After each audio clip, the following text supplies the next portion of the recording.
masculino de 40 años que consulta por presentar un cuadro de dolor abdominal. Se me va de acá. Náuseas, astenia de 48 horas de evoluciones, antecedentes de un alcoholista social, tiene intolerancia a colecistoquinéticos. Al examen físico presenta dolor en el hipocondrio derecho, irradiado a dorso, coloración amarillenta de piel y mucosa. Ustedes le hacen un laboratorio por guardia, tiene una bilirrubina total de 3.8, la indirecta es 1.8, tiene la aspartato aminotransferasa de 380 unidades litro y la ALT de 530. Fosfatasa alcalina 201, amilasa 96, el hemograma 12.500 blancos con una hemoglobina de 13,4. Está el cirujano de guardia y ustedes son los médicos clínicos de esa guardia. El cirujano dice, bueno, vamos a hacer una ecografía. Dice, intenso meteorismo, hígado de forma y tamaño conservado, vesícula con barro biliar, la vía biliar con un colédoco de 7 milímetros, riñones sin particularidades, el páncreas no se visualiza por meteorismo. Señale la opción correcta. Es decir, hepatitis, acuerdan, tenía casi 500 de hepatitis. Usted piensa que es una hepatitis viral, una hepatitis autoinmune, una litiasis biliar, una pancreatitis aguda.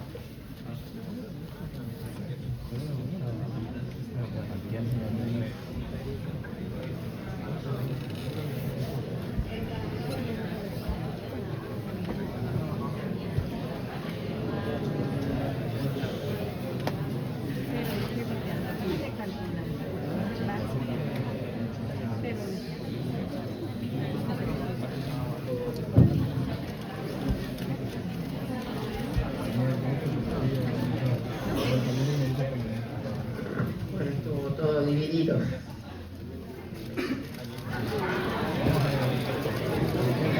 Pero la mayoría contestó correctamente. Recuerden los antecedentes que tenía: intolerancia a colecistoquinéticos, el dolor era un dolor en el hipocondrio derecho irradiado a dorso, tenía barro biliar, y recuerden que en ecografía el colédoco normal, cuando tiene vesícula, es de 6 milímetros. Cuando pasa a ser el reservorio, porque está operado de la vía biliar, puede llegar hasta los 9 milímetros el colédoco. ¿Por qué se produce el aumento de las transaminasas? Fíjense, y ahí no sé si lo vemos, un lito que sale de la vesícula y pasa a la vía biliar hace un impacto. Estas flechitas están diciendo que hay un aumento de la presión. Este aumento de la presión se transmite hacia los hepatocitos, y estos, por proceso inflamatorio, liberan o aumentan, hacen que aumenten las transaminasas. Pero ¿cuál es la diferencia? Fíjense, esto es lo que pasaría en una hepatitis. Las transaminasas suben y, quien sabe, tienen un valor que, como vemos, generalmente es 10 veces el valor normal. En cambio, en un cálculo biliar no está tan alto, llegan a 500 aproximadamente. Pero ¿cuál es? El impacto es rápido ascenso y rápido descenso. Si ustedes les piden un hepatograma al otro día, las transaminasas bajaron. En una hepatitis, las transaminasas, especialmente si es por hepatitis A o hepatitis B, las C, que saben, pueden llegar a no tener valores tan altos, los valores son más altos y, que saben, se mantienen en el tiempo, cosa que no sucede cuando tenemos con un impacto de tipo biliar. Caso 2, paciente femenina de 46 años, tiene antecedentes de un Sjögren, pero actualmente solo está en tratamiento con lágrimas artificiales. Acude a la consulta por presentar un cuadro de prurito generalizado a predominio palmo-plantar de 2 meses de evolución. Refiere que le han visto diferentes especialistas en alergia, le han medicado con diferentes antialérgicos sin mejoría.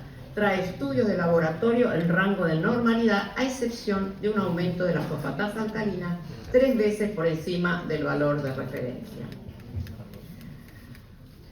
A. Señale la opción correcta. Usted piensa que puede ser una colangitis biliar primaria por clínica y antecedentes, descarta la colangitis biliar primaria por la ausencia de ictericia, cree que podría tener una colestasis extrahepática, piensa en la colangitis biliar primaria, le pide un anticuerpo antimitocondrial, que es el máximo responsable del daño hepático.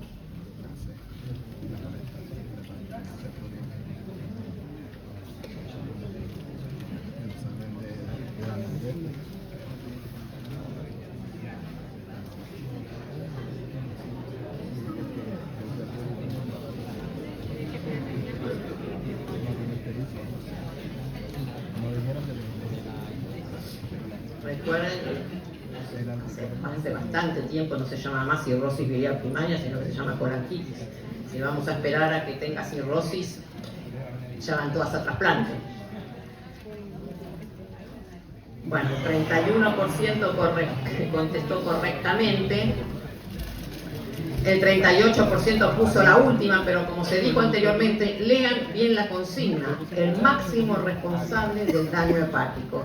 Y ahora vamos a ver qué es esto, y esto lo deben recordar. Fíjense que mucho tiempo antes el anticuerpo aparece y está en sangre, especialmente el AMA, existen otros anticuerpos que pueden lesionar al hepatocito. Estamos en un periodo preasintomático, no existe ningún síntoma salvo los anticuerpos. Y ¿cómo lo detecto? Y porque quién sabe le pidieron un FAN por otro motivo y le encuentran un C21. ¿Se acuerdan que a principio de año lo dijimos? Y ese C21 me está diciendo pedime un AMA, porque lo da el AMA, el anticuerpo antimitocondrial. Ahora fíjense bien acá, lo primero que va a aparecer es la fosfatasa alcalina, y muchas veces uno ve el hepatograma de la fosfatasa alcalina y nadie le da importancia porque no está ictérico. La ictericia, si ustedes miran, la bilirrubina recién asciende, fíjense cuántos años después de que se está produciendo la lesión hepática. La fosfatasa alcalina, que yo si la veo alta, le tendría que pedir a las enzimas que la acompañan, que son las enzimas de membrana, que son la gamma GT y la 5-nucleotidasa, pero si uno no le da importancia, no se lo pide, y recién 20 años después que empieza a ascender la bilirrubina, casi, miren, fíjese, desde que aparecen los primeros síntomas, primero aparece el prurito, la astenia, y recién después se pone ictérico. Ya después, cuando hago el diagnóstico, que sabe, estoy en encefalopatía o asitis y perdí el tiempo, y estas pacientes van a trasplante hepático.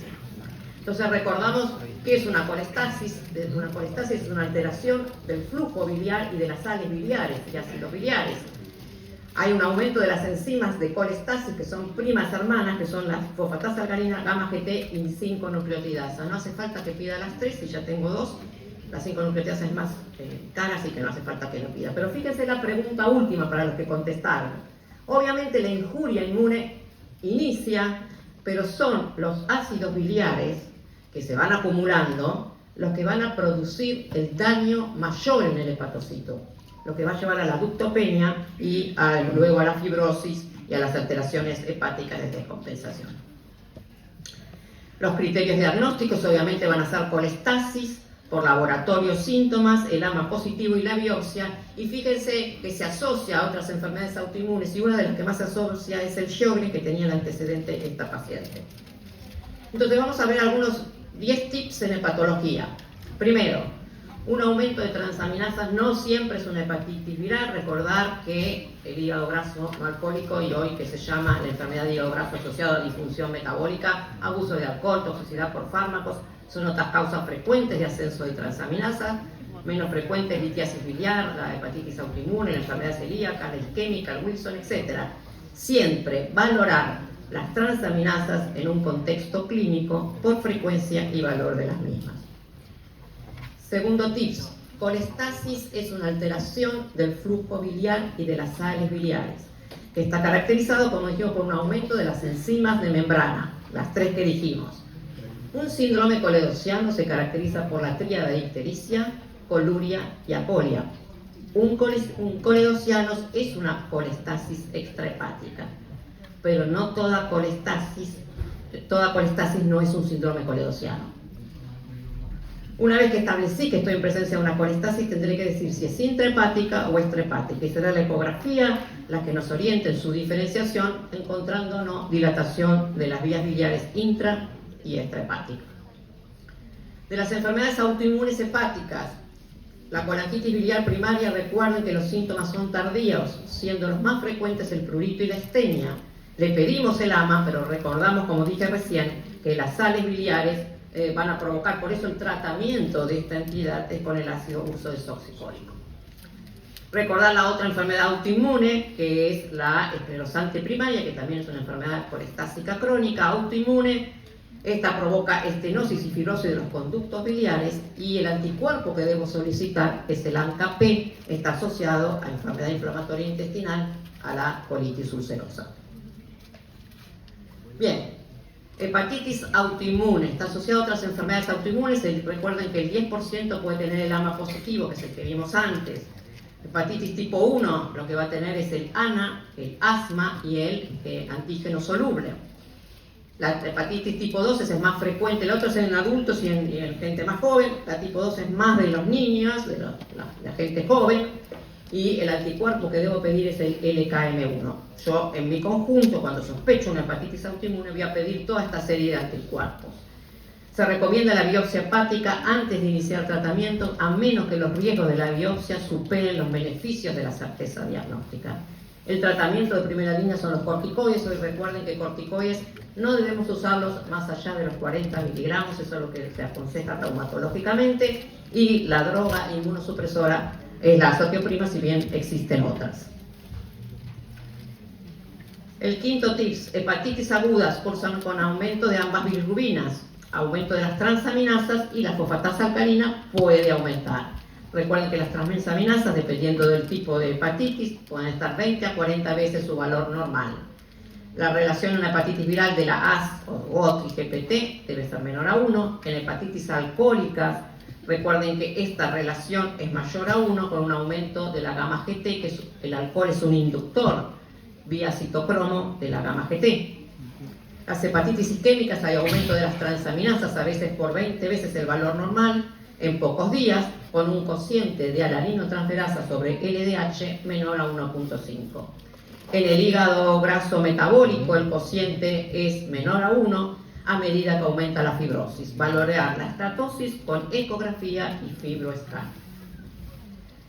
¿Qué marcadores debo pedir cuando sospecho una hepatitis de entrada? Y bueno, el IgM para hepatitis A, el antígeno de superficie y la inmunoglobulina M, el anti-HBC, el CORE, y para hepatitis C, el anti-HBC, el ISA. Recordar que un antígeno de superficie positivo nos indica infección aguda.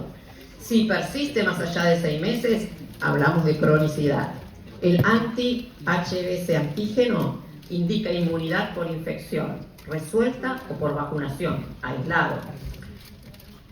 El anticore, si es el core indica infección presente o pasada, depende si es inmunoglobulina M o G, y el E nos indica replicación viral. El anti-E es que dejó de replicar.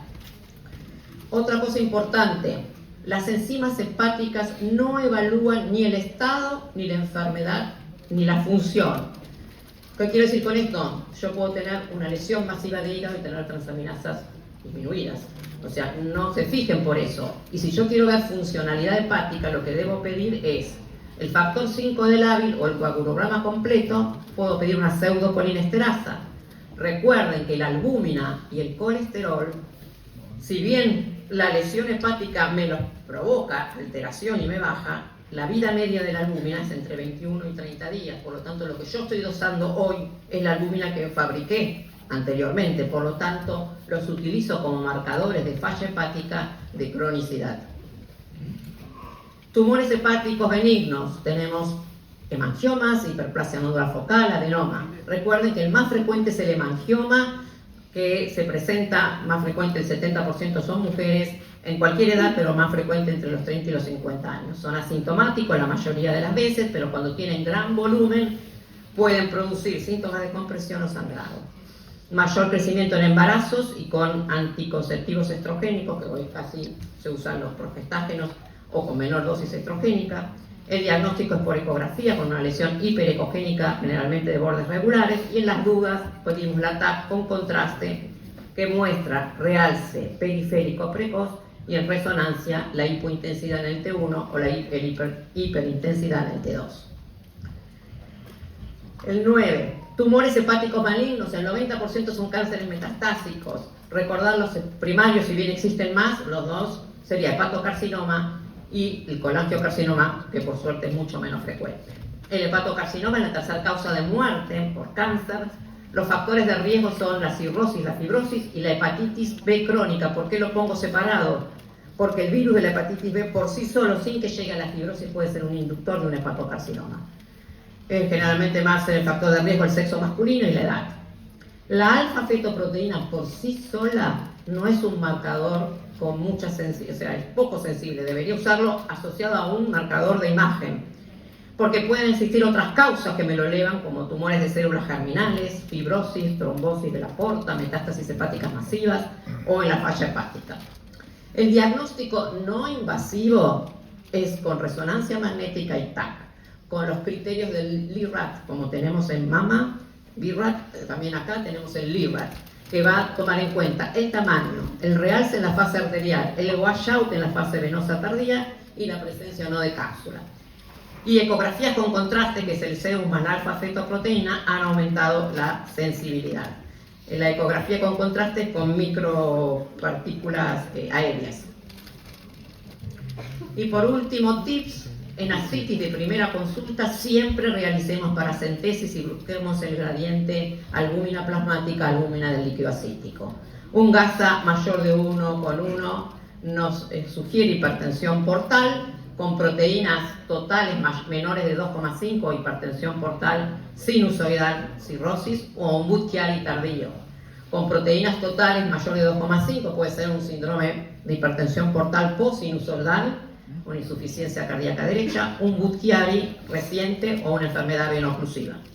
Si el GASA es menor de 1,1, vamos a pensar, bueno, tenemos una peritonitis tuberculosa, un síndrome nefrótico si las proteínas totales son bajas, y si las proteínas totales son más de 2,5, carcinomatosis peritoneal también podría ser una tuberculosis peritoneal, una citis quilosa, si bien tiene otras características, la citis quilosa, o una pancreatitis. Siempre solicitemos el recuento de polimorfonucleares, que más de 250 nos indican que estamos en presencia de una peritonitis bacteriana espontánea. Bueno, así rápidamente, todo esto es lo que vamos a ver durante el módulo de este mes.